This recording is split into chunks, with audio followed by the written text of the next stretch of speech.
दर्शकों ब्रेक बाद तुहाडा स्वागत है जी। डॉक्टर साहब हुण साडे दर्शकां नूं दसो अज दा कोई सियासी मुद्दा।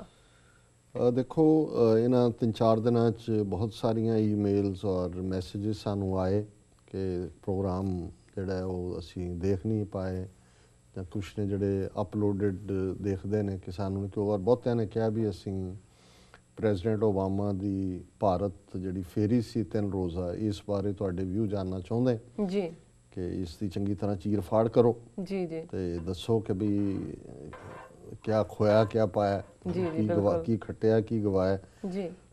असीं बेशक इस हफ्ते की अपनी लिखत दोनों ही आर्टिकल्स लगभग इस सारे दौरे के नाल ही संबंधित किए हैं क्योंकि ट्यूसडे चढ़ती कला इंटरनैशनल दूसरे अखबार छपते हैं सो कल मैं उत्थों ही जोड़ा सारे पासे उन्होंने सर्कुलेट किए। लेकिन मैं समझदा भी बड़ी इंपॉर्टेंट फेरी सी हर एंगल तो जी जी। अमरीका दे विच गुजराती जिहड़े एडमिनिस्ट्रेशन दे विच वड़े हुए ने गुजराती व्यापारी और अमरीकन कारपोरेट सैक्टर धन बनाने वाले कैपिटलिस्ट जी इन्हां तिन्नां दा इंटरस्ट सी कि ये जिहड़ा सदा दिवाण तो पहलां जां देण तो पहलां इस गल नूं यकीनी बना लिया होया सी उन्हां ने कि ओबामा दी जिहड़ी है वो फेरी होएगी क्योंकि इन्हां तिन्नां दे अपने अपने इंटरस्ट सी। जिहड़ा गुजराती एडमिनिस्ट्रेटर है जां व्यापारी है जां उत्थे बैठा उन्हां दा मोदी दा PR वाले ने वो चाहुंदे सी भी जो कुछ हुण पिछले 7-8 महीने तो RSS दे जिहड़े बजरंग दल होए शिव सेना विश्व हिंदू परिषद कर रहे हैं धर्म परिवर्तन के नां थल्ले घर वापसी के नां थल्ले और दूसरे जुल्म घट गिणतियां ते कि ओबामा की जिहड़ी फेरी है उस दे नाल उन्हां नूं क्लीन चिट मिल जाएगी कि देखो जी ओबामा दा रॉयल होया जिहड़ा स्वागत और दिस दैट उन्हां दा इंटरस्ट तां इह सी उत्थों दा PR वालियां दा। इत्थों दा जिहड़ा कॉरपोरेट अमेरिका है उन्होंने पहला पुश करके प्रेजिडेंट बुश तो मनमोहन सिंह की टर्म के वेले Indo US nuclear treaty sign करवाई। न्यूक्लीयर रिएक्टर उन्हां नाल जुड़े हुए होर साजो समान सौदा बेचना है $2-3 बिलियन का एक रिएक्टर लगता है। हुण उत्थे मनमोहन सिंह सरकार ने समझौता तो कर लिया है लेकिन क्योंकि पार्लीमेंट के थल्ले फिर एक एक्ट भी पास होया जिवें भोपाल गैस कांड तो बाद ये सी कि भी उस दे लई जवाबदेह बनाया जाए कल नूं जे न्यूक्लीयर रिएक्टर दे विच कोई एक्सीडेंट हुंदा है उस दे जिहड़े विक्टिम होणगे जिवें भोपाल गैस वाले तो रुल ही गए यूनियन कार्बाइड प्लांट वालियां दे सो उन्हां दे इंटरस्ट प्रोटैक्ट कीते जाण सो उहदे थल्ले जिहड़ी अकाउंटेबिलिटी सी वो जिहड़ा भी वेचण वाला है मोस्टली क्योंकि अमेरिकन बेचना चाहते हैं रिएक्टर हालां फ्रांस और रशिया भी इंटरस्टिड ने जी लेकिन इसलिए ये रुकिया होया काम कि भाई उहदे कौन देगा जे इदां दी कोई लायबिलिटी होए। अमरीकन जिहड़ा है उहदे च उन्हां दी एक शर्त ये भी लायबिलिटी तो बचण तो इलावा कि जिहड़ा प्रोसैसड जां रीप्रोसैसड न्यूक्लीयर फ्यूल है जिहड़ा यूरेनियम के रूप च हुंदा है उस दी निगरानी की जाए क्योंकि एक पासे तां क्योंकि रिएक्टर तां फॉर पावर जनरेट करन दे नां थल्ले कहे जा रहे हैं लेकिन जिहड़ा वो प्रोसैसड है यूरेनियम जां रीप्रोसैसड है जो भी टर्म उहदे लई हुंदी है जी उहदे तो फिर बंब भी बनाए जाते हैं क्योंकि वो तो एनरिच्ड यूरेनियम है। सो वो अमरीका चाहुंदा सी कि भी उसकी देखभाल जिहड़ी आ अखीर अमरीका करेगा जो वो रिएक्टर लाएगा वो देखेगा कि भी वो कित्थे जा रहा और उन्होंने कित्थे रखना है। ये भारत नूं कबूल नहीं है जां उन्हां नूं लगदा क्योंकि इंटेंट कल्ली पावर दी नहीं इंटेंट तां न्यूक्लीयर बॉम्ब या अगों मिसाइल्स और दूसरियां बनाउण दी भी है। सो कारपोरेट सैक्टर चाहुंदा सी भी ओबामा दे जाण तो बाद इस वेले जिहड़ी एक बोन होमी बने होण दा ढोंग रचिया होया मोदी ओबामा दा ये जिहड़ा ये क्लीयर हो जाए तो सिखां दा जां घट गिणतियां दा इसलिए भी सी कि भी एक तां पहलां ही मोदी नूं सद के इत्थे वाइट हाउस च और दूसरा जिहड़ा इन्हां ने उन्हां दियां जिहड़ियां हिंदू फंडामैंटलिस्ट नीतियां ने उन्हां नूं एंडोर्स कीता है तो जे ओबामा जांदा है और उहदे नाल उन्हां नूं क्लीन चिट मिल जाती है तो फिर ये तां पहलां ही भुतरे होए ने होर नुकसान करनगे। सो उहदे थल्ले जिस तरीके नाल बड़े चंगे सुचज्जे ढंग नाल सिक्स फॉर जस्टिस ने पैटीशन कैंपेन किया ओबामा नूं 1 लाख तो ज़्यादा दस्तखतां वाली पैटीशन ओबामा नूं कहा गया कि आर्टिकल 25B सिखां नूं हिंदू बनाउंदा है इस बारे पुछ सिख नुमाइंदियां ने दस्तखत नहीं किए भारतीय संविधान ते नस्लकुशियां हुईयां ने और सिखां दा राइट ऑफ सैल्फ डिटरमिनेशन। सो इस पिछोकड़ दे विच ओबामा दी जिहड़ी है वो 3 दिना विजिट हुई जी हुण कुल मिला के किवें रहा असीं समझदे हैं भी ज्यों ही ये प्रैशर सिखां वालों खास तौर ते बनिया भावें ਮੁਸਲਮਾਨ ਈਸਾਈ ਵੱਡੀ ਗਿਣਤੀ 'ਚ ਨੇ, ਪਰ ਮੈਨੂੰ ਨਹੀਂ ਨਜ਼ਰ ਆਇਆ ਵੀ ਉਹਨਾਂ ਨੇ ਕੋਈ ਖੁੱਲ੍ਹ ਕੇ ਇਸ ਕਿਸਮ ਦਾ ਕੈਂਪੇਨ ਕੀਤਾ ਹੋਏ ਜਿਵੇਂ ਸਿੱਖਾਂ ਨੇ ਇਸ ਸਾਰੇ ਦਿਨ ਨੂੰ ਕੀਤਾ। ਔਰ ਇਹ ਹੀ ਨਹੀਂ ਕਿ ਵੀ ਬਾਹਰ ਬੈਠੀਆਂ ਸਾਡੀਆਂ ਜਥੇਬੰਦੀਆਂ ਨੇ ਪੈਟੀਸ਼ਨ ਕੈਂਪੇਨ ਕੀਤੀ। ਮੈਂ ਪੰਜਾਬ ਵਿਚਲੀਆਂ ਆਪਣੀਆਂ ਪੰਥਕ ਜਥੇਬੰਦੀਆਂ ਨੂੰ ਮੁਬਾਰਕਬਾਦ ਦੇਣਾ ਚਾਹੁੰਦਾ, ਔਰ ਜਥੇਦਾਰ ਆਨੰਦਗੜ੍ਹ ਨੂੰ ਵੀ, ਜਿਨ੍ਹਾਂ ਨੇ ਇਸ ਗੱਲ ਨੂੰ ਦੇਖਦਿਆਂ ਕਿ ਵੀ 26 ਜਨਵਰੀ ਤੇ ਓਬਾਮਾ ਆ ਰਿਹਾ ਹੈ, ਇਸ ਵਾਰੀ ਬੜੇ ਵੱਡੇ ਪੈਮਾਨੇ ਤੇ ਕਾਲ ਦਿੱਤੀ ਕਿ 26 ਜਨਵਰੀ ਨੂੰ ਕਾਲੇ ਦਿਵਸ ਵਜੋਂ ਮਨਾਇਆ ਜਾਏ। ਔਰ ਇਹ ਕਾਲ ਦਿੱਤੀ ਗਈ ਕਿ ਭਾਈ ਸਿੰਘ ਜਿਹੜੀਆਂ ਨੇ ਕਾਲੀਆਂ ਦਸਤਾਰਾਂ, ਬੀਬੀਆਂ ਕਾਲੀਆਂ ਚੁੰਨੀਆਂ ਜਾਂ ਕਾਲੀਆਂ ਦਸਤਾਰਾਂ ਜਿਹੜੀਆਂ ਬੀਬੀਆਂ ਦਸਤਾਰ ਸਜਾਉਂਦੀਆਂ ਨੇ ਜੀ, ਔਰ ਘਰਾਂ ਦੇ ਬਾਹਰ ਕਾਲੇ ਝੰਡੇ ਲਾਓ, ਦੁਕਾਨਾਂ ਦੇ ਬਾਹਰ ਲਾਓ ਔਰ ਪ੍ਰੋਟੈਸਟ ਕਰੋ। ਔਰ ਜਿਹੜੀਆਂ ਖਬਰਾਂ ਪੰਜਾਬ 'ਚੋਂ ਆਈਆਂ ਨੇ ਉਸ ਮੁਤਾਬਕ ਇਹ ਇੱਕ ਬਹੁਤ ਸਕਸੈਸਫੁਲ ਕੈਂਪੇਨ ਸੀ। ਥਾਂ ਥਾਂ ਤੇ ਪ੍ਰੋਟੈਸਟ ਵੀ ਹੋਏ ਨੇ, ਰੋਸ ਵਿਖਾਵੇ ਵੀ ਹੋਏ ਨੇ। ਔਰ ਮੇਰਾ ਖਿਆਲ ਹੈ ਵੀ 65 ਸਾਲ 'ਚ ਪਹਿਲੀ ਵਾਰ ਬਹੁਤ ਸਾਰੇ ਸਿੱਖਾਂ ਨੂੰ ਪਤਾ ਲੱਗਾ ਹੈ ਕਿ 26 ਜਨਵਰੀ ਸਾਡੇ ਨਾਲ ਧੋਖਾ ਦਿਵਸ ਸੀ, ਸਿੱਖ ਨੁਮਾਇੰਦਿਆਂ ਨੇ ਇਸ ਸੰਵਿਧਾਨ ਤੇ ਦਸਤਖਤ ਨਹੀਂ ਸੀ ਕੀਤੇ। ਸੋ ਇਹ ਇੱਕ ਪਾਸੇ ਮੈਂ ਸਮਝਦਾ ਵੀ ਸਿੱਖ ਕੌਮ ਵੱਲੋਂ ਇਫੈਕਟਿਵ ਚੈਲੰਜ ਵੀ ਥਰੋ ਕੀਤਾ ਗਿਆ ਸੀ ਔਰ ਉਸ ਦਾ ਇੰਪੈਕਟ ਵੀ ਦੇਖਣ 'ਚ ਆਇਆ। ਹੁਣ ਓਬਾਮਾ ਨੇ ਉਸ ਪ੍ਰੈਸ਼ਰ ਥੱਲੇ ਐਕਸੈਪਟ ਤਾਂ ਕਰ ਲਈ ਸੀ ਯਾਤਰਾ, ਪਰ ਜਿਵੇਂ ਹੁਣ ਇੱਕ ਪਾਸੇ ਜਿਵੇਂ ਅਮਰੀਕਾ 'ਚ ਇੱਕ ਟਰਮ ਯੂਜ਼ ਹੁੰਦੀ ਹੈ ਅੰਗਰੇਜ਼ੀ ਦੇ ਵਿੱਚ, ਲੇਮ ਡਕ ਪ੍ਰੈਜ਼ੀਡੈਂਟ। ਹੁਣ ਇਹਦੇ 2 ਸਾਲ ਰਹਿ ਗਏ ਨੇ ਆਲਰੇਡੀ, ਹਾਊਸ ਔਰ ਸੈਨੇਟ ਦੋਨਾਂ ਦੇ ਵਿੱਚ ਰਿਪਬਲਿਕਨਸ ਦੀ ਮੈਜੋਰਿਟੀ ਹੈ, ਲੇਕਿਨ ਇਹ ਵੀ ਜਾਂਦੇ ਜਾਂਦੇ ਕੋਈ ਨਾ ਕੋਈ ਲੈਗੇਸੀ ਵੀ ਛੱਡਣਾ ਚਾਹੁੰਦਾ ਹੈ ਔਰ ਇਹ ਇੱਕ ਬਹਾਨਾ ਵੀ ਹੁੰਦਾ ਵੀ ਸੈਰ ਸਪੱਟਾ ਕਰ ਲਓ। ਪਰ ਉਹਨੇ ਵੀ ਇਸ ਗੱਲ ਨੂੰ ਜਦੋਂ ਵਿਰੋਧਤਾ ਹੋਣੀ ਸ਼ੁਰੂ ਹੋਈ, ਉਹਨੇ ਸਮਝਿਆ ਕਿ ਵੀ ਇਹਨੂੰ ਬਹੁਤ ਫੈਨਫੇਅਰ ਵਾਲਾ ਨਾ ਬਣਾਇਆ ਜਾਏ। ਪਹਿਲਾਂ ਤਾਂ ਇਹ ਵਿਜ਼ਿਟ ਸੀ ਕਿ ਉਹਦੀਆਂ ਬੱਚੀਆਂ ਵੀ ਨਾਲ ਜਾਣਗੀਆਂ ਓਬਾਮਾ ਦੀਆਂ, ਫਿਰ ਉਹਨੇ ਆਪਣੇ ਧੀਆਂ ਨੂੰ ਕਿਹਾ ਜੀ ਉਹਨਾਂ ਦੀ ਸਕੂਲਿੰਗ ਹੈ, ਅਸੀਂ ਛੁੱਟੀ ਨਹੀਂ ਕਰਾ ਸਕਦੇ। ਫਿਰ ਉਹਨੇ ਜਿਹੜੀ ਵਿਜ਼ਿਟ ਦੇ ਵਿੱਚ 26 ਜਨਵਰੀ ਤੋਂ ਬਾਅਦ ਅਗਲੇ ਦਿਨ ਤਾਜ ਮਹਿਲ ਆਗਰੇ ਜਾਣਾ ਸੀ, ਉਹਨਾਂ ਦੀ ਪੂਰੀ ਟੀਮ ਉੱਥੇ, ਅਮਰੀਕਨ ਇੰਟੈਲੀਜੈਂਸ ਦੀ ਵੀ, ਕਮਾਂਡੋ ਵੀ, ਦੂਜੇ ਤੀਜੇ ਸਾਰਾ ਸੀ ਜੀ। ਲੇਕਿਨ ਐਨ ਮੌਕੇ ਤੇ ਉਹਨੇ ਪਹਿਲਾਂ 4 ਦਿਨਾਂ ਟੂਰ ਸੀ, ਉਹਨੂੰ ਕੱਟ ਕੇ 3 ਦਿਨਾਂ ਕਰ ਦਿੱਤਾ ਕਿ ਜੀ ਨਹੀਂ ਤਾਜ ਮਹਿਲ ਆਗਰੇ ਨਹੀਂ ਜਾਣਾ। ਉੱਥੋਂ ਹੀ ਉਹ ਸਾਊਦੀ ਅਰੇਬੀਆ ਚਲੇ ਗਏ, ਓਬਾਮਾ ਔਰ ਮਿਸ਼ਲ ਉਹਨਾਂ ਦੀ ਫਸਟ ਲੇਡੀ, ਕਿ ਜੀ ਉੱਥੇ ਬੜਾ ਇੰਪੋਰਟੈਂਟ ਹੈ, ਉਹ ਮਰ ਗਿਆ ਸਾਊਦੀ ਅਰੇਬੀਆ ਦਾ ਕਿੰਗ, ਉਹਦੀ ਲਾਸਟ ਜਿਹੜੇ ਰਾਈਟਸ ਦੇ ਉੱਤੇ ਜਾਣੇ। ਸੋ ਇਹ ਵੀ ਇੱਕ ਕਿਸਮ ਦਾ ਡਿਪਲੋਮੈਟਿਕ ਕਿਸਮ ਦਾ ਸਨੱਬ ਹੁੰਦਾ ਹੈ ਜਦੋਂ ਤੁਸੀਂ ਬਣੇ ਪ੍ਰੋਗਰਾਮ ਨੂੰ ਐਨ 12th ਆਵਰ 'ਤੇ ਬਦਲਦੇ ਹੋ। ਕੁੱਲ ਮਿਲਾ ਕੇ ਕਾਫੀ ਦੇ ਫਨੀ ਪੁਆਇੰਟ ਵੀ ਸਾਹਮਣੇ ਆਏ। ਓਬਾਮਾ ਨੇ ਇੱਕ ਤਾਂ ਆਪਣੀ ਗੱਡੀ ਵੀ ਜਿਹੜੀ ਬੁਲਟ ਪ੍ਰੂਫ ਹਰ ਪੱਖੋਂ ਬੀਸਟ ਜਿਹਦਾ ਨਾਂ ਰੱਖਿਆ, ਇੱਕ ਵੱਡਾ ਜਾਨਵਰ ਜਾਂ ਦਰਿੰਦਾ, ਔਰ ਕਮਾਂਡੋ ਵੀ ਉਹਨਾਂ ਦੇ ਸਾਰੇ ਇੰਟਰਨਲ ਸਿਕਿਉਰਿਟੀ। ਸੋ ਮੈਂ ਲਿਖਿਆ ਵੀ ਹੈ, ਮੈਂ ਕਿਹਾ ਕਿੱਥੇ ਗਈ ਇਹਨਾਂ ਦੀ ਸੋਵਰਨਿਟੀ। ਅਦਰਵਾਈਜ਼ ਇਹੀ ਬੀਜੇਪੀ ਆਪੋਜੀਸ਼ਨ 'ਚ ਹੁੰਦੇ ਆ ਕਹਿੰਦੀ ਸੀ ਜੀ ਕਿਸ ਤਰ੍ਹਾਂ ਅਮਰੀਕਨ ਪ੍ਰੈਜ਼ੀਡੈਂਟ ਆਪਣੀ ਗੱਡੀ ਲਿਆਂਦਾ ਹੈ, ਉਹਨਾਂ ਦੇ ਆਪਣੇ ਕਮਾਂਡੋ ਸਾਹਿਬ, ਉਹਨਾਂ ਨੂੰ ਕਿਹਾ ਤੁਹਾਡਾ ਕੋਈ ਦਬਾਅ ਤਾਂ ਹਫ਼ਤਾ ਪਹਿਲਾਂ ਉਸ ਥਾਂ ਨੂੰ ਐਕਵਾਇਰ ਕਰ ਲੈਂਦੇ ਨੇ, ਇਹਨਾਂ ਤੋਂ ਨੇੜੇ ਨਹੀਂ ਲੱਗਣ ਦਿੰਦੇ, ਪਾਣੀ ਵੀ ਨਹੀਂ ਪੀਂਦੇ, ਇਹਨਾਂ ਦੇ ਹੱਥ ਦਾ ਛੋਇਆ ਹੋਇਆ, ਉਹ ਵੀ ਉਹਨਾਂ ਦੇ ਆਪਣਾ ਪਾਰਟ ਹੁੰਦਾ।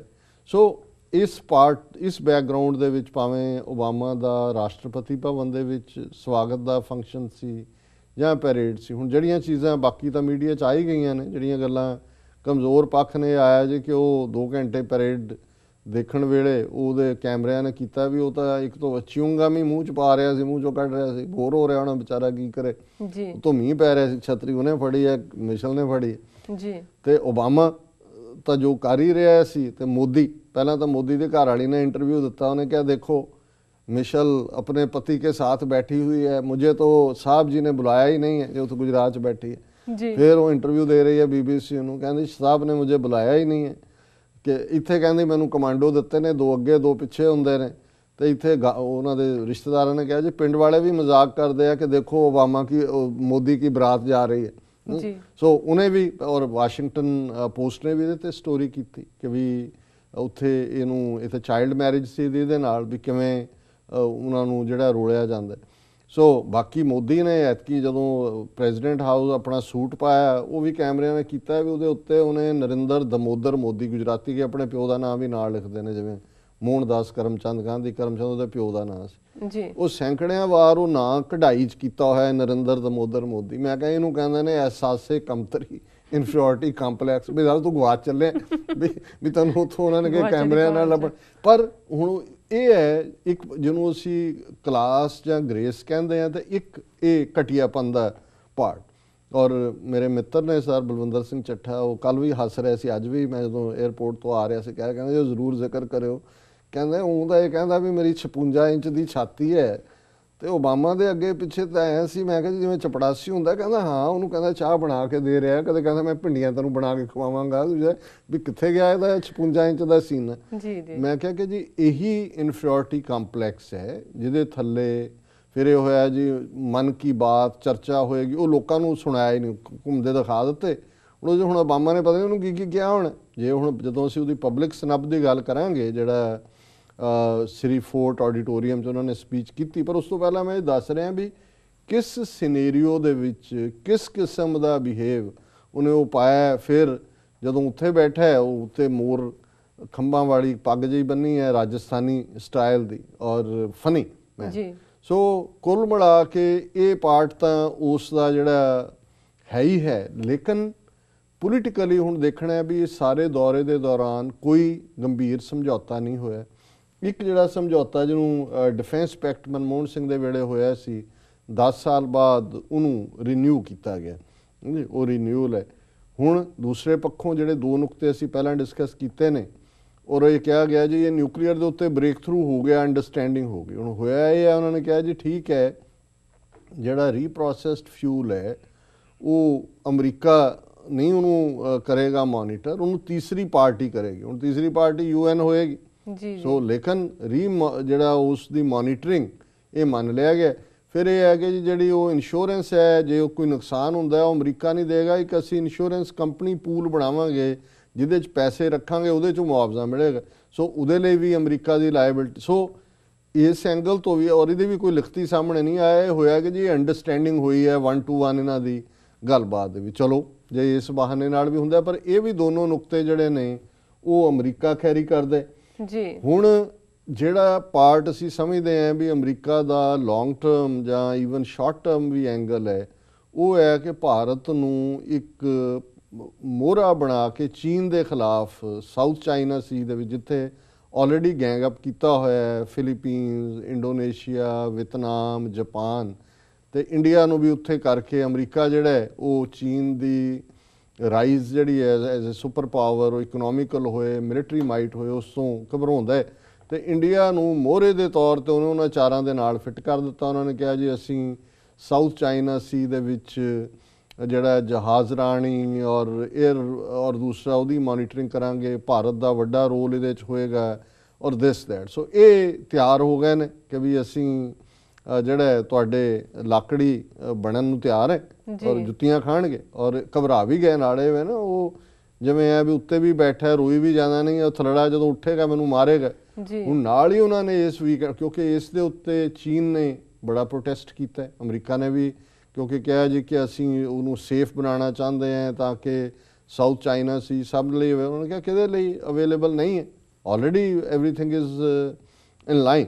ਸੋ ਹੁਣ ਇੰਡੀਆ ਨੇ ਦੇਖਿਆ ਵੀ ਚੀਨ ਦੇ ਤਿਉਰ ਵਿਗੜ ਸਕਦੇ ਨੇ, ਤੇ ਉਹਨਾਂ ਨੇ ਪਲਾਨ ਇਸ ਤਰੀਕੇ ਨਾਲ ਕੀਤਾ। ਹੁਣ ਇਸ ਵੀਕਐਂਡ ਦੇ ਉੱਤੇ ਇੰਡੀਆ ਦੀ ਫੋਰਨ ਮਿਨਿਸਟਰ ਜਿਹੜੀ ਸੁਸ਼ਮਾ ਸਵਰਾਜ, ਉਹਨੂੰ ਭਜਾ ਰਹੇ ਨੇ ਉੱਥੇ ਬੀਜਿੰਗ ਦੱਸਣ ਦੇ ਲਈ ਕਿ ਮਿਸਟਰ ਡਰੈਗਨ, ਉਹਨਾਂ ਦਾ ਉਹ ਵੱਡਾ ਡਰੈਗਨ ਹੈ ਕੰਟਰੀ, ਤੁਸੀਂ ਕਿਤੇ ਸਾਨੂੰ ਨਾ ਉਹਨਾਂ ਇੱਕ ਚਪੇੜ ਮਾਰੀ ਉਹਨੇ ਲੱਭਣਾ ਨਹੀਂ ਹੈ। ਔਰ ਕਿੰਨਾ ਕੁ ਅਮਰੀਕਾ ਜਾ ਕੇ ਕੋਈ ਕਿਸੇ ਦਾ ਇੰਟਰਸਟ ਤੁਸੀਂ ਕਦੇ ਗਵਾਂਢੀ ਨਾਲ ਨਾ ਵਗਾਓ। ਆਮ ਪੰਜਾਬੀ 'ਚ ਕਹਿੰਦੇ ਨੇ ਕਿ ਭਾਈ ਰਿਸ਼ਤੇਦਾਰ ਨਾਲੋਂ ਗਵਾਂਢੀ ਜ਼ਿਆਦਾ ਜ਼ਰੂਰੀ ਹੈ। ਰਿਸ਼ਤੇਦਾਰ ਨੂੰ ਤਾਂ ਪਹੁੰਚਦੇ ਟਾਈਮ ਲੱਗਦਾ, ਗਵਾਂਢੀ ਤੇ ਤੁਹਾਡਾ ਨੈਕਸਟ ਡੋਰ ਹੈ ਜਿਹਨੇ ਕਰਨਾ। ਸੋ ਅਸੀਂ ਸਮਝਦੇ ਹਾਂ ਵੀ ਇਹ ਪੋਲੀਟੀਕਲੀ ਕੋਈ ਵਾਈਜ਼ ਗੱਲ ਨਹੀਂ ਹੈ। ਪਹਿਲੇ ਜਿਹੜੇ ਇੰਡੀਆ ਦੇ ਰੂਲਰ ਰਹੇ ਨਹਿਰੂ ਦੇ ਜ਼ਮਾਨੇ ਤੋਂ ਹੀ, ਉਹਨਾਂ ਨੇ ਇੱਕ ਗੱਲ, ਇੰਦਰਾ ਨੇ ਤੋੜਿਆ ਉਸ ਪਾਰਟ ਨੂੰ ਕਿ ਸੋਵੀਅਤ ਯੂਨੀਅਨ ਦੀ ਕੱਚ 'ਚ ਵੜ ਗਈ, ਲੇਕਿਨ ਕੁੱਲ ਮਿਲਾ ਕੇ ਨਹਿਰੂ ਨੇ ਇੱਕ ਬੈਲੈਂਸ ਰੱਖਿਆ ਸੀ। ਈਵਨ ਜਿਹੜੀ ਸੁਪਰ ਪਾਵਰ ਰਾਈਵਲਰੀ ਸੀ ਅਮਰੀਕਾ ਔਰ ਸੋਵੀਅਤ ਯੂਨੀਅਨ ਦੀ, ਕਿ ਇੱਕ ਨਿਊਟਰਲ ਨੌਨ ਅਲਾਈਨਡ ਲਾਈਨ ਰੱਖੀ ਜਾਏ। ਇਹ ਤਾਂ ਗਵਾਂਢ ਦੇ ਨਾਲ ਜਿਹੜਾ ਉਹ ਪੰਗਾ ਲੈਣ ਵਾਲੀ ਗੱਲ ਤੇ ਆ ਗਿਆ। ਦੂਜੇ ਪਾਸੇ ਪਾਕਿਸਤਾਨ ਦੇ ਵੀ ਸਰਤਾਜ ਅਜ਼ੀਜ਼ ਸਿਕਿਉਰਿਟੀ ਐਡਵਾਈਜ਼ਰ ਨੇ ਕਿਹਾ ਕਿ ਜੀ ਇਹ ਜੇ ਨਿਊਕਲੀਅਰ ਪਾਰਟ ਦੇ ਥੱਲੇ ਇਹਨਾਂ ਨੂੰ ਕੋਈ ਇਸ ਕਿਸਮ ਦੀ ਰਿਆਇਤ ਦਿੱਤੀ ਜਾਂਦੀ ਹੈ ਤਾਂ ਇਹ ਠੀਕ ਨਹੀਂ ਹੈ ਜੀ। ਔਰ ਜ਼ਾਹਰ ਹੈ ਵੀ ਚਾਈਨਾ ਪਾਕਿਸਤਾਨ ਅਲਾਇੰਸ ਹੋਰ ਮਜ਼ਬੂਤ ਹੋਏ, ਗੁਆਂਢੀ ਵੀ ਨੇ, ਬਾਰਡਰ ਵੀ ਉਹਨਾਂ ਦਾ ਲੱਗਦਾ ਹੈ, ਤੇ ਇਹ ਜਿਹੜਾ ਇਹ ਬੇਗਾਨੀ ਸ਼ਾਹ ਦੇ ਉੱਤੇ ਹੁਣ ਕੀ ਕਰਾਉਣਗੇ ਉਹ ਜ਼ਾਹਰ ਹੈ। ਹੁਣ ਜਿਹੜੀ ਗੱਲ ਅਸੀਂ ਖਾਸ ਤੌਰ ਤੇ ਕਰਨਾ ਚਾਹੁੰਦੇ ਹਾਂ, ਜਿਹੜਾ ਸਿੱਖ ਨੁਕਤਾ ਨਿਗਾਹ ਤੋਂ ਇੰਪੋਰਟੈਂਟ ਹੈ, ਕੱਲ ਮੇਰੀ ਉੱਥੋਂ ਦੇ ANI ਔਰ ਦੂਜੇ ਕੋਰਸਪੋਂਡੈਂਟਸ ਨਾਲ ਵੀ ਗੱਲ ਹੋ ਰਹੀ ਸੀ, ਔਰ ਉੱਥੇ ਇੰਨੇ ਕੁ ਝੂਠ ਦੇ ਮਾਰ ਨੇ ਕਿ ਹੁਣ ਜਿਹੜੀ ਫਾਈਨਲ ਉਹਦੇ ਤੀਸਰੇ ਦਿਨ ਜਦੋਂ ਉਹਨੇ ਓਬਾਮਾ ਨੇ ਫਲਾਈ ਕਰਨਾ ਸੀ, ਜਿਹੜਾ ਸ੍ਰੀ ਫੋਰਟ ਆਡੀਟੋਰੀਅਮ 'ਚ ਉਹਦੀ ਸਪੀਚ ਹੈ 32-33 ਮਿੰਟ ਦੀ ਜੀ, ਉਹਦੇ 'ਚ ਕਿਉਂਕਿ 1500 ਦੇ ਕਰੀਬ ਜਿਹੜੀਆਂ ਨੇ NGOs, ਦੂਸਰੇ ਸਟੂਡੈਂਟਸ, ਯੰਗਸਟਰ ਸ਼ਾਮਲ ਸੀ। ਮੋਦੀ ਉੱਥੇ ਨਹੀਂ ਸੀ, ਕੋਈ ਪੋਲੀਟੀਕਲ ਵੀ ਨਹੀਂ ਸੀ ਹੋਰ ਲੀਡਰ। ਉਹਦੇ 'ਚ ਓਬਾਮਾ ਨੇ ਫਿਰ ਆਪਣੀ ਜਿਹੜੀ ਅਸਲੀਅਤ ਹੈ, ਔਰ ਜਿਹਨੂੰ ਕਈ ਵਾਰੀ ਇਹ ਕਿਹਾ ਜਾਂਦਾ ਜੀ ਐਵੇਂ ਪਟੀਸ਼ਨਾਂ ਤੁਸੀਂ ਲਿਖਾਉਂਦੇ ਰਹਿੰਦੇ ਹੋ ਜਾਂ ਗੱਲਾਂ ਕਰਦੇ ਹੋ, ਇਹਦਾ ਕੋਈ ਫਾਇਦਾ ਥੋੜ੍ਹੀ ਹੁੰਦਾ, ਆਹ ਹੋ ਜਾਏ ਉਹ ਹੋ ਜਾਏ। ਹੁਣ ਇਹਦੇ ਫਾਇਦੇ ਕੀ ਹੁੰਦੇ ਨੇ, ਇਹ ਕਿਵੇਂ ਇੰਪੈਕਟ ਕਰਦਾ ਹੈ, ਇਹ ਜਿਹੜੇ ਅਕਲਮੰਦ ਨੇ ਉਹਨਾਂ ਨੂੰ ਨਜ਼ਰ ਆ ਰਿਹਾ। ਔਰ ਇੰਡੀਅਨ ਮੀਡੀਆ ਨੇ ਵੀ ਅੱਜ ਦਾ ਟ੍ਰਿਬਿਊਨ ਦਾ ਐਡੀਟੋਰੀਅਲ ਵੀ ਹੈ ਕਿ ਜੀ ਓਬਾਮਾ ਨੇ ਜਿਹੜਾ ਤੁਹਾਨੂੰ ਦਿੱਤਾ ਹੈ ਫਾਈਨਲੀ, ਇਹਨੂੰ ਦੁਸ਼ਮਣੀ ਦੇ ਤੌਰ 'ਤੇ ਨਾ ਲਓ, ਤੁਹਾਨੂੰ ਸਲਾਹ ਦਿੱਤੀ ਹੈ। ਹੁਣ ਓਬਾਮਾ ਨੇ ਆਪਣੀ ਉਸ ਸਪੀਚ ਦੇ ਵਿੱਚ ਆਰਟੀਕਲ 25 ਦਾ ਜ਼ਿਕਰ ਕੀਤਾ ਜੀ। ਉਹਨੇ ਕਿਹਾ ਜੀ ਤੁਹਾਡਾ ਆਰਟੀਕਲ 25 ਜਿਹੜਾ ਹੈ ਉਹ ਹਰ ਇੱਕ ਨੂੰ ਆਜ਼ਾਦਾਨਾ ਤੌਰ 'ਤੇ ਆਪਣਾ ਧਰਮ ਮੰਨਣ ਔਰ ਧਰਮ ਦਾ ਪ੍ਰਚਾਰ ਕਰਨ ਦਾ ਹੱਕ ਦਿੰਦਾ ਹੈ। ਔਰ ਉਹਨੇ ਕਿਹਾ ਵੀ ਇਹ ਕੰਮ ਜਿਹੜਾ ਹੈ ਜੇ ਤੁਸੀਂ ਇਨਟੋਲਰੈਂਸ ਦਿਖਾਓਗੇ, ਇਹਨੂੰ ਨਹੀਂ ਮੰਨੋਗੇ, ਤੇ ਤੁਸੀਂ ਕਦੇ ਤਰੱਕੀ ਨਹੀਂ ਕਰ ਸਕੋਗੇ। ਸੋ ਇਹ ਇੱਕ ਜਿਹਨੂੰ ਅੰਗਰੇਜ਼ੀ 'ਚ ਕਹਿੰਦੇ ਨੇ ਵੇਲਡ ਵਾਰਨਿੰਗ। ਹੁਣ ਠੀਕ ਹੈ ਵੀ ਉਹਦੇ 'ਚ ਉਹਨਾਂ ਨੇ ਕੋਈ 25-20 ਕਹਿ ਕੇ ਸਿੱਖਾਂ ਦਾ ਜ਼ਿਕਰ ਨਹੀਂ ਕੀਤਾ, ਪਰ ਜ਼ਾਹਰ ਹੈ ਕਿ ਜੇ ਹੁਣ ਆਰਟੀਕਲ 25 ਦਾ ਕੁੱਲ ਜਿਹੜਾ ਲੁਬੇ ਲੁਬਾਬ ਹੈ ਉਹ ਤੇ ਧਾਰਮਿਕ ਆਜ਼ਾਦੀ ਸੀ, ਸਿੱਖਾਂ ਨੂੰ ਕਿਰਪਾਨ ਦਾ ਹੱਕ ਵੀ ਉਹਦੇ 'ਚ ਮਿਲਦਾ, ਪਰ ਉਹਦਾ 25-20 ਸਾਨੂੰ ਜਿਹੜਾ ਉਹ ਹਿੰਦੂ ਬਣਾਉਂਦਾ ਹੈ। ਸੋ ਇਸ ਬ੍ਰੌਡਰ ਸਟੇਟਮੈਂਟ ਦੇ ਨਾਲ ਓਬਾਮਾ ਨੇ ਇਹ ਵੀ ਕਹਿ ਦਿੱਤਾ ਹੈ ਕਿ ਆਰਟੀਕਲ 25 ਦੇ ਵਿੱਚ ਤੁਸੀਂ ਅੱਡ ਧਰਮਾਂ ਦੀ ਜਿਹੜੀ ਆਜ਼ਾਦੀ ਹੈ ਉਹਦੇ 'ਚ ਧਰਮ ਪਰਿਵਰਤਨ ਦਾ ਜ਼ਿਕਰ ਵੀ ਹੋ ਗਿਆ ਬਿਨਾਂ ਕਹੇ। ਔਰ ਉਹਦੇ ਜਿਵੇਂ ਓਬਾਮਾ ਨੇ ਕਿਹਾ ਕਿ ਜੀ ਮੈਂ ਔਰ ਮੇਰੀ ਵਾਈਫ ਅਸੀਂ ਕ੍ਰਿਸਚਨ ਹੈ, ਪਰ ਅਜੇ ਵੀ ਸਾਨੂੰ ਪੁਰਾਣੇ ਧਰਮ ਦੇ ਕਿਹਾ ਜਾਂਦਾ ਵੀ ਅਸੀਂ ਫਲਾਣੇ ਨੂੰ ਮੰਨਦੇ ਜਿਵੇਂ ਉਹਦੇ 'ਚ ਕੋਈ ਬੁਰਾਈ ਹੋਏ।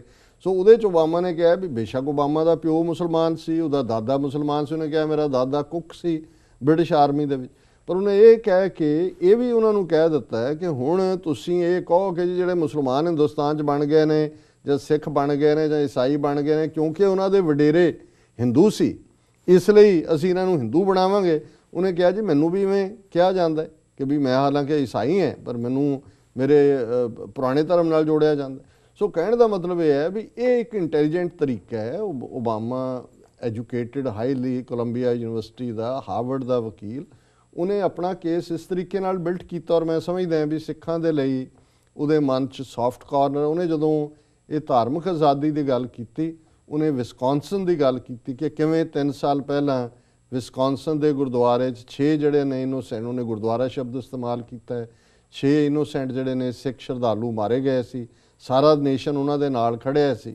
ਔਰ ਅਸੀਂ ਜਿਹੜਾ ਇਸ ਧਾਰਮਿਕ ਆਜ਼ਾਦੀ, ਜੇ ਤੁਸੀਂ ਵੀ ਆਪਣੇ ਆਪ ਨੂੰ ਡੈਮੋਕ੍ਰੇਸੀ ਕਹਿੰਦੇ ਹੋ ਜੇ, ਤੇ ਫਿਰ ਇਸ ਗੱਲ ਦਾ ਧਿਆਨ ਰੱਖੋ। ਸੋ ਅਸੀਂ ਸਮਝਦੇ ਹਾਂ ਵੀ ਓਬਾਮਾ ਵੱਲੋਂ ਆਰਟੀਕਲ 25 ਸ਼ਬਦ ਇਸਤੇਮਾਲ ਕਰਨਾ, ਵਿਸਕੌਨਸਨ ਦੀ ਗੱਲ ਕਰਨਾ, ਫਿਰ ਜਦੋਂ ਉਹਨੇ ਹੀਰੋਜ਼ ਦੀ ਗੱਲ ਕੀਤੀ ਕਿ ਜੀ ਤੁਹਾਡੇ ਹੀਰੋ ਨੇ, ਉਹਨੇ ਮਿਲਖਾ ਸਿੰਘ ਦੀ ਗੱਲ ਵੀ ਕੀਤੀ। ਹੁਣ ਮਿਲਖਾ ਸਿੰਘ ਨੂੰ ਕਹਿੰਦਾ ਹੀ ਫਲਾਈਂਗ ਸਿੱਖ ਨੇ, ਉੱਡਣਾ ਸਿੱਖ ਜੀ। ਸੋ ਕਹਿਣ ਦਾ ਮਤਲਬ ਹੈ ਵੀ ਕਈ ਵਾਰੀ ਇੱਕ ਡਿਪਲੋਮੇਸੀ ਦੇ ਵਰਲਡ ਦੇ ਵਿੱਚ ਇੱਕ ਸਟਲ ਤਰੀਕਾ ਹੁੰਦਾ ਜਿਹਦੇ ਨਾਲ ਤੁਸੀਂ ਦੁਸ਼ਮਣ ਨੂੰ ਵੀ ਦੱਸ ਦਿੰਦੇ ਹੋ। ਔਰ ਮੀਡੀਆ ਨੇ ਬੇਸ਼ੱਕ ਪਹਿਲਾਂ ਕਵਰ ਅਪ ਕਰਨ ਦੀ ਕੋਸ਼ਿਸ਼ ਕੀਤੀ, ਪਰ ਜਦੋਂ ਬਾਹਰਲੇ ਸਿੱਖਾਂ ਨੇ ਇਹਨੂੰ ਇੱਕ ਸੈਲੀਬ੍ਰਿਟੀ ਟੋਨ 'ਚ ਲਿਆ ਕਿ ਵੀ ਓਬਾਮਾ ਨੇ ਆਪਣਾ ਜਲਵਾ ਦਿਖਾ ਦਿੱਤਾ। ਹੁਣ ਜਿਵੇਂ ਮੈਂ ਟ੍ਰਿਬਿਊਨ ਦੇ ਐਡੀਟੋਰੀਅਲ ਦੀ ਗੱਲ ਕੀਤੀ ਹੈ, ਉੱਥੋਂ ਵੀ ਇੱਥੋਂ ਦੇ ਵਾਲ ਸਟਰੀਟ ਜਰਨਲ ਦੂਜਿਆਂ ਨੇ ਇਹਦੇ 'ਤੇ ਸਟੋਰੀਜ਼ ਕੀਤੀਆਂ ਕਿ ਵੀ ਦੇਖੋ ਇਹ ਗੱਲ ਸਾਹਮਣੇ ਆ ਗਈ। ਸੋ ਅਸੀਂ ਸਮਝਦੇ ਹਾਂ ਕਿ ਇਹ ਜਿਹੜੇ ਪਾਰਟ ਨੇ, ਹੁਣ ਉੱਥੇ ਜਦੋਂ ਇਹਨਾਂ ਨੂੰ ਲੱਗਦਾ ਹੈ, ਉਹ ਤੁਸੀਂ ਹਿੰਦੂ ਤਵੀਆਂ ਦਾ ਤੇ ਆਪਣਿਆਂ ਦਾ ਹਾਲ ਦੇਖੋ ਕਿ ਹੁਣ LK ਅਡਵਾਨੀ ਦੀ ਡਾਟਰ ਹੈ ਪ੍ਰਤਿਭਾ ਅਡਵਾਨੀ, ਉਹ TV ਇੰਟਰਵਿਊ ਨੂੰ ਦੇ ਰਹੇ ਸੀ, ਕਹਿੰਦੇ ਜੀ ਮੈਂ ਰਾਸ਼ਟਰਪਤੀ ਭਵਨ ਮਿਲੀ ਓਬਾਮਾ, ਹੁਣ ਇਹਨਾਂ ਦੇ ਝੂਠ ਦਾ ਅੰਦਾਜ਼ਾ ਲਾਓ, ਮਿਲੀ ਔਰ ਮੈਂ ਉਹਨੂੰ ਕਿਹਾ ਕਿ ਜੀ ਸਾਡੇ 'ਚ ਇੱਕ ਗੱਲ ਬੜੀ ਕਾਮਨ ਹੈ। ਉਹ ਕਹਿੰਦੇ ਜੀ ਕੀ? ਉਹ ਕਹਿੰਦੇ ਜੀ ਮੈਂ ਵੀ ਹਨੂਮਾਨ ਦੀ ਭਗਤ ਹਾਂ, ਤੁਸੀਂ ਵੀ ਹਨੂਮਾਨ ਦੇ ਭਗਤ ਹੋ। ਪਹਿਲਾਂ ਇਹਨੇ ਆਪ ਹੀ ਸਟੋਰੀ ਪਲਾਂਟ ਕਰਾਈ ਸੀ ਕਿ ਜੀ ਉਹ ਇੱਕ ਆਪਣੇ ਜੇਬ ਦੇ ਵਿੱਚ ਹਨੂਮਾਨ ਦੀ ਮੂਰਤੀ ਰੱਖਦਾ ਹੈ ਔਰ ਓਬਾਮਾ ਜਿਹੜਾ ਹਨੂਮਾਨ ਦਾ ਭਗਤ। ਉਹ ਕਹਿੰਦੇ ਫਿਰ ਉਹਨੇ ਜੇਬ 'ਚ ਹੱਥ ਪਾਇਆ ਪਰ ਉਹਨੂੰ ਲੱਭੀ ਨਹੀਂ। ਫਿਰ ਥੋੜ੍ਹੀ ਦੇਰ ਜਾ ਕੇ ਬਾਅਦ ਉਹ ਫਿਰ ਆ ਕੇ ਉਹਨੇ ਮੈਨੂੰ ਦਿਖਾਇਆ ਕਿ ਜੀ ਕਹਿੰਦਾ ਬੜੀ ਸੋਹਣੀ ਚਾਂਦੀ ਦੀ ਹਨੂਮਾਨ ਦੀ ਮੂਰਤੀ ਸੀ। ਚਲੋ ਇੱਕ ਝੂਠ ਵੇਚਿਆ ਤੇ ਉਹਨੂੰ ਓਬਾਮਾ ਨੂੰ ਬਣਾ ਦਿੱਤਾ ਹਨੂਮਾਨ ਦਾ ਭਗਤ। ਹੁਣ ਆਪਣੀ ਬੀਬੀ ਦੀ ਗੱਲ ਸੁਣ ਲਓ, ਬੀਬੀ ਹਰਸਿਮਰਤ ਕੌਰ, ਉਹ ਇੰਟਰਵਿਊ ਦੇ ਰਹੀ ਹੈ ਮੀਡੀਆ ਨੂੰ, ਕਹਿੰਦੇ ਜੀ ਮੈਂ ਜਦੋਂ ਗਈ ਰਾਸ਼ਟਰਪਤੀ ਭਵਨ ਉਹਦੇ ਡਿਨਰ ਦੇ ਉੱਤੇ, ਮੈਂ ਉਹਨੂੰ ਹੱਥ ਮਿਲਾ ਕੇ ਔਰ ਮੈਂ ਉਹਨੂੰ ਦਰਬਾਰ ਸਾਹਿਬ ਆਉਣ ਦਾ ਸੱਦਾ ਦਿੱਤਾ। ਫਿਰ ਮੈਂ ਉਹਨੂੰ ਕਿਹਾ ਕਿ ਜੀ ਤੁਹਾਨੂੰ ਕਿਹੜੀ ਚੀਜ਼ ਇੱਥੋਂ ਤੁਸੀਂ ਵਾਪਸ ਲੈ ਕੇ ਜਾ ਰਹੇ ਹੋ? ਔਰ ਕਹਿੰਦਾ ਜੀ ਓਬਾਮਾ ਨੇ ਜੇਬ 'ਚ ਹੱਥ ਪਾਇਆ ਤੇ ਗਣੇਸ਼ ਦੀ ਮੂਰਤੀ ਕੱਢੀ। ਦੇਖੋ ਕਹਿੰਦੀ ਸਾਡੀ ਕਿੰਨੀ ਵੱਡੀ ਸਭਿਅਤਾ ਹੈ ਜੀ ਨਹੀਂ ਕਿ ਵੀ ਇਹ ਗਣੇਸ਼ ਦੀ ਮੂਰਤੀ ਜਿਹੜਾ ਓਬਾਮਾ ਕੈਰੀ ਕਰ ਰਿਹਾ। ਤਾਂ ਮੈਂ ਲਿਖਿਆ ਹੈ, ਮੈਂ ਕਿਹਾ ਜੀ ਪਹਿਲਾਂ ਤਾਂ ਤੁਸੀਂ ਦੋਨੋਂ ਝੂਠ ਬੋਲਣ ਵਾਲੀਆਂ ਬੀਬੀਆਂ ਡਿਸਾਈਡ ਕਰ ਲਓ ਕਿ ਵੀ ਉਹਨੇ ਜਾਂ ਤਾਂ ਜੇਬਾਂ 'ਚ ਤੁੰਨੀਆਂ ਹੀ ਮੂਰਤੀਆਂ ਹੋਈਆਂ ਕਿ ਵੀ ਉਹ ਮੂਰਤੀ ਗਣੇਸ਼ ਦੀ ਸੀ ਕਿ ਹਨੂਮਾਨ ਦੀ ਸੀ। ਜੀ ਫਿਰ ਮੈਂ ਕਿਹਾ ਵੀ ਉਹਨੂੰ ਪੁੱਛੋ ਵੀ ਜਿਹੜਾ ਗਣੇਸ਼ ਹੈ ਉਹ ਹਾਥੀ ਹੈ, ਜਿਹੜਾ ਹਨੂਮਾਨ ਹੈ ਉਹ ਬਾਂਦਰ ਹੈ। ਹੁਣ ਇਹ ਵੀ ਹੋ ਸਕਦਾ ਓਬਾਮਾ ਨੂੰ ਹਾਥੀ ਤੇ ਬਾਂਦਰ ਚੰਗੇ ਲੱਗਦੇ ਨੇ ਤੇ ਉਹਨੇ ਟੇਬਲ ਤੇ ਰੱਖੇ। ਉਹ ਵਿਚਾਰੇ ਜਿਹੜੇ ਨੇ ਉਹ ਜਾਨਵਰਾਂ ਨਾਲ ਪਿਆਰ ਕਰਨ ਵਾਲੇ ਲੋਕ ਵੀ ਨੇ। ਜੀ ਹੁਣ ਤੁਸੀਂ ਹਾਥੀ ਨੂੰ ਗਣੇਸ਼ ਕਹੋ, ਬਾਂਦਰ ਨੂੰ ਹਨੂਮਾਨ ਕਹੋ, ਤੇ ਜੇ ਉਹਨੇ ਕੋਈ ਜਿਹੜਾ ਉਹ ਰੱਖਿਆ ਹੈ, ਪਹਿਲੀ ਗੱਲ ਤਾਂ ਇਹ ਝੂਠ ਹੀ ਦੱਸਦਾ ਵੀ ਜਾਂ ਤਾਂ ਇਹਨੂੰ ਬੀਬੀ ਨੂੰ ਨਹੀਂ ਪਤਾ ਵੀ ਗਣੇਸ਼ ਤੇ ਹਨੂਮਾਨ 'ਚ ਫਰਕ ਕੀ ਹੈ, ਭੁਲੇਖਾ ਖਾ ਕੇ ਝੂਠ ਬੋਲਣ ਲੱਗੇ। ਪਰ ਪਤਾ ਹੋਣਾ ਚਾਹੀਦਾ। ਉਹਦੀ ਆਪਣੀ ਫੋਟੋਆਂ ਵੀ ਲੱਗੀਆਂ ਸ਼ਿਵਲਿੰਗ ਦੀ, ਉਹਨੂੰ ਦੁੱਧ ਦੇ ਨਾਲ ਇਸ਼ਨਾਨ ਕਰਵਾ ਰਹੇ ਸੀ ਹਰਸਿਮਰਤ ਬਾਦਲ। ਜੀ ਜੀ ਸੋ ਕੁੱਲ ਮਿਲਾ ਕੇ ਮੈਂ ਇਹ ਦੇਖਦਾ ਹਾਂ ਵੀ ਕਿਸ ਕਿਸਮ ਦੀ ਝੂਠੀ ਸੁਸਾਇਟੀ ਔਰ ਕਿਵੇਂ ਝੂਠ ਬੋਲਣ ਲੱਗੇ ਵੀ, ਕਿਉਂਕਿ ਝੂਠ ਦੇ ਇੱਕ ਤਾਂ ਪੈਰ ਨਹੀਂ ਹੁੰਦੇ ਆਮ ਕਿਹਾ ਜਾਂਦਾ, ਤੇ ਝੂਠ ਬੋਲਣ ਵਾਲੇ ਨੂੰ ਯਾਦ ਵੀ ਨਹੀਂ ਰਹਿੰਦਾ ਵੀ ਕੀ ਕਿਹਾ। ਹੁਣ ਇਹ ਹਰਸਿਮਰਤ ਬਾਦਲ ਦਾ ਹਾਲ ਦੇਖੋ ਜੀ, ਇੱਕ ਪਾਸੇ ਤੋਂ ਸਿੱਖਾਂ 'ਚ ਆਪਣੀ ਕਲਾਇੰਟੇਲ ਬਣਾ ਰਹੇ ਆ ਜੀ, ਮੈਂ ਉਹਨੂੰ ਦਰਬਾਰ ਸਾਹਿਬ ਦਾ ਸੱਦਾ ਦਿੱਤਾ ਵੀ ਉਹ ਬਹੁਤ ਵੱਡਾ ਸਪਿਰਿਚੁਅਲ ਸੈਂਟਰ ਆ। ਦੂਜੇ ਪਾਸੇ ਉਹ ਹਿੰਦੂਆਂ ਨੂੰ ਖੁਸ਼ ਕਰ ਰਹੀ ਹੈ। ਦੇਖੋ ਜੀ ਇਹ ਤੁਹਾਡੀ ਸੰਸਕ੍ਰਿਤੀ ਦਾ ਮਹਾਨ ਚਿੰਨ੍ਹ ਜਿਹੜਾ ਇਹ ਉੱਥੇ ਰੱਖਿਆ। ਔਰ ਇਸ ਸਾਰੇ ਦੌਰ 'ਚ ਹੁਣ ਇਹੀ ਇਹਨਾਂ ਦੀਆਂ ਕਰਤੂਤਾਂ ਨੇ ਕਿ ਪ੍ਰਕਾਸ਼ ਸਿੰਘ ਬਾਦਲ ਨੂੰ 26 ਜਨਵਰੀ ਦੇ ਮੌਕੇ ਤੇ ਪਦਮ ਵਿਭੂਸ਼ਣ ਦਾ ਅਵਾਰਡ ਦਿੱਤਾ ਗਿਆ। ਭਾਰਤ ਮਤਲਬ ਦਾ ਇਹ ਗਹਿਣਾ ਵਿਭੂਸ਼ਣ। ਹੁਣ ਉਹਨਾਂ ਦੇ 4 ਅਵਾਰਡ ਹੁੰਦੇ ਨੇ, ਸਭ ਤੋਂ ਟੌਪ ਭਾਰਤ ਰਤਨ ਹੈ, ਫਿਰ ਪਦਮ ਵਿਭੂਸ਼ਣ ਹੈ, ਫਿਰ ਪਦਮ ਭੂਸ਼ਣ ਹੈ, ਫਿਰ ਪਦਮ ਸ਼੍ਰੀ। ਔਰ ਮੈਂ ਮਿਲਪੀਟਸ ਦੇ ਗੁਰਦੁਆਰਾ ਸਾਹਿਬ 'ਚ ਆਪਣੇ ਐਡਰੈਸ 'ਚ ਉਦੋਂ ਅਨਾਊਂਸ ਹੋਇਆ ਹੀ ਸੀ ਅਜੇ, ਮੈਂ ਕਿਹਾ ਕਿ ਜੀ ਉਹ ਗੱਲ ਇੰਡੀਆ ਨੇ ਖਾਨ ਅਬਦੁਲ ਗਫਾਰ ਖਾਨ ਜਿਹੜੇ ਪਖਤੂਨ ਲੀਡਰ ਸੀ ਉਹਨਾਂ ਨੂੰ ਭਾਰਤ ਰਤਨ ਦਾ ਅਵਾਰਡ ਦਿੱਤਾ ਸੀ ਇੰਦਰਾ ਗਾਂਧੀ ਦੇ ਜ਼ਮਾਨੇ 'ਚ, ਤੇ ਉਹ ਲੈਣ ਆਇਆ ਉਦੋਂ ਜ਼ਿਆਉਲ ਹਕ ਪਾਕਿਸਤਾਨ ਦਾ ਪ੍ਰੈਜ਼ੀਡੈਂਟ ਸੀ। ਤੇ ਮੀਡੀਆ 'ਚ ਉਹਨਾਂ ਨੂੰ ਪੁੱਛਿਆ, ਉਹਨਾਂ ਨੇ ਕਿਹਾ ਜੀ ਖਾਨ ਅਬਦੁਲ ਗਫਾਰ ਖਾਨ ਉਹਨਾਂ ਨੇ ਤਾਂ ਭਾਰਤ ਰਤਨ ਦਿੱਤਾ ਹੈ ਤੇ ਤੁਸੀਂ ਜਿਹੜਾ ਉਹਨੂੰ ਜੇਲ੍ਹਾਂ 'ਚ ਰੱਖਦੇ ਹੋ, ਕੋਈ ਦਿੱਤਾ ਨਹੀਂ। ਉਹ ਕਹਿੰਦਾ ਉਹਨਾਂ ਦਾ ਹੀ ਰਤਨ ਹੈ ਉਹ, ਇਹ ਇਸ ਲਈ ਉਹਨਾਂ ਨੇ ਦਿੱਤਾ ਉਹਨਾਂ ਦਾ ਹੀ ਹੈ ਜੀ। ਸੋ ਮੈਂ ਕਿਹਾ ਵੀ ਬਾਦਲ ਦਾ ਤੁਸੀਂ ਦੇਖੋ ਵੀ ਸਿੱਖਾਂ ਨੂੰ ਇਹ ਸਮਝ ਨਹੀਂ ਆਉਂਦੀ ਵੀ ਕਿਵੇਂ ਇਹਨੇ ਜਥੇਦਾਰਾਂ ਦੀ ਵਾਹ ਮਰੋੜ ਕੇ ਪਹਿਲਾਂ ਤਾਂ ਫਖਰੇ ਕੌਮ, ਪੰਥ ਰਤਨ ਇਹ ਅਵਾਰਡ ਲਏ ਨੇ, ਪਰ ਜਿਨ੍ਹਾਂ ਦਾ ਅਸਲੀ ਗਹਿਣਾ ਉਹ ਕਹਿ ਰਹੇ ਨੇ ਇਹ ਸਾਡਾ ਗਹਿਣਾ ਪਦਮ ਵਿਭੂਸ਼ਣ ਹੈ। ਉਹਦੀ ਨੂੰਹ ਜਿਹੜੀ ਹੈ ਉਹਦੀ ਓਬਾਮਾ ਦੀ ਜੇਬ 'ਚ ਗਣੇਸ਼ ਦੀ ਮੂਰਤ ਪਾ ਰਹੀ ਹੈ, ਆਪ ਸ਼ਿਵਲਿੰਗ ਦੀ ਪੁਜਾਰੀ ਹੈ, ਤੇ ਉਹ ਜਿਹੜਾ ਉਹਨਾਂ ਦਾ ਪਦਮ ਵਿਭੂਸ਼ਣ ਹੈ, ਮੁਕਟ ਲਾ ਕੇ ਔਰ ਉਹ ਸਾਰਾ ਕੁਛ ਕਰਦਾ। ਸੋ ਕੁੱਲ ਮਿਲਾ ਕੇ ਮੈਂ ਸਮਝਦਾ ਹਾਂ ਵੀ ਓਬਾਮਾ ਦੀ ਫੇਰੀ ਨੇ ਜਿਹੜਾ ਇਹਨਾਂ ਦੀ ਇੰਟੈਂਟ ਸੀ ਹਿੰਦੂ ਕਵੀਆਂ ਦੀ ਕਿ ਓਬਾਮਾ ਤੋਂ ਕਲੀਨ ਚਿੱਟ ਲੈਣੀ ਕਿ ਜੀ ਆਏਗਾ ਬੜਾ ਅਸੀਂ ਦਿਖਾਵਾਂਗੇ। ਓਬਾਮਾ ਕਹਿੰਦਾ, ਉਹਨੂੰ ਕਹਿੰਦਾ ਜੀ ਤੁਹਾਨੂੰ ਕੀ ਪਰੇਡ 'ਚ ਪਸੰਦ ਆਇਆ? ਕਹਿੰਦਾ ਜੀ ਉਹ ਜਿਹੜੇ ਸਟੰਟ ਕਰਦੇ ਸੀ ਮੋਟਰਸਾਈਕਲਾਂ ਤੇ ਉੱਤੇ ਸੋਲੇ ਜਾ ਬਹੁਤ ਵਧੀਆ। ਉਹ ਵੀ ਕਹਿੰਦੇ ਹੋਣੇ ਕਿ ਵੀ ਕੀ ਦੁਨੀਆ ਕਿੱਥੇ ਪਹੁੰਚ, ਕੀ ਦਿਖਾ ਰਹੇ ਹੋ। ਸੋ ਕੁੱਲ ਮਿਲਾ ਕੇ ਉਹ ਕਲੀਨ ਚਿੱਟ ਦੀ ਥਾਂ ਤੇ ਜਿਹਨੂੰ ਕਹਿੰਦੇ ਨੇ ਸਨੱਬ ਨੂੰ ਮੈਂ ਦੇਖ ਰਿਹਾ ਸੀ ਵੀ ਇਹਨੂੰ ਹਿੰਦੀ ਪੰਜਾਬੀ ਕਹਿੰਦਾ ਚਪੇੜ, ਚਪਤ ਜੀ। ਸੋ ਉਹਨੇ ਉਹ ਮੈਸੇਜ ਉਹਨਾਂ ਨੂੰ ਦਿੱਤਾ ਕਿ ਵੀ ਇਹ ਤੁਹਾਨੂੰ ਕਲੀਨ ਚਿੱਟ ਨਹੀਂ ਹੈ, ਇਹ ਜਿਹੜੇ ਤੁਹਾਡਾ ਪਾਰਟ ਜੋ ਚੱਲ ਰਿਹਾ ਹੈ ਐਕਸੈਪਟੇਬਲ ਨਹੀਂ ਹੈ। ਸੋ ਮੈਂ ਸਮਝਦਾ ਹਾਂ ਵੀ ਸਾਨੂੰ ਇਸ ਨੂੰ ਇੱਕ ਪ੍ਰਾਪਤੀ ਦੇ ਤੌਰ ਤੇ, ਹਾਲਾਂਕਿ ਇਹਦਾ ਮਤਲਬ ਇਹ ਨਹੀਂ ਹੈ ਕਿ ਜੀ ਉਹਨੂੰ ਕਹਿ ਦਿੱਤਾ ਕਿ ਬਹੁਤ ਹੋ ਗਿਆ। ਅਲਟੀਮੇਟਲੀ ਗੱਲ ਬੜੀ ਸਪਸ਼ਟ ਹੈ ਕਿ ਦੁਨੀਆ ਮੰਨਦੀ ਜ਼ੋਰਾਂ ਨੂੰ ਕੋਈ ਪੁੱਛੇ ਨਾ ਕਮਜ਼ੋਰਾਂ ਨੂੰ।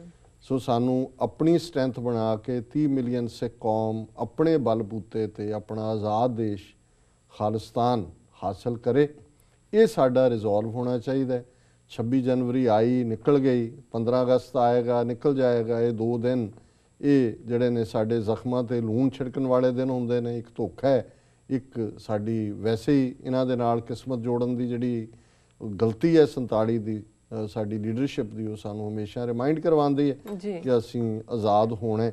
ਸੋ ਮੈਂ ਸਮਝਦਾ ਹਾਂ ਵੀ ਬਾਹਰਲੇ ਸਿੱਖ ਇਸ ਲੌਬੀ ਨੂੰ, ਸਾਡੇ 'ਚ ਵੀ ਉਹ ਨੇ ਜਿਨ੍ਹਾਂ ਨੇ 1-2 ਨੇ ਬੜੀਆਂ ਨੈਗੇਟਿਵ ਜਿਹੇ ਕਮੈਂਟ ਕੀਤੇ ਜੀ ਇਟ ਇਜ਼ ਰਬਿਸ਼, ਕੁਛ ਨਹੀਂ ਹੈ।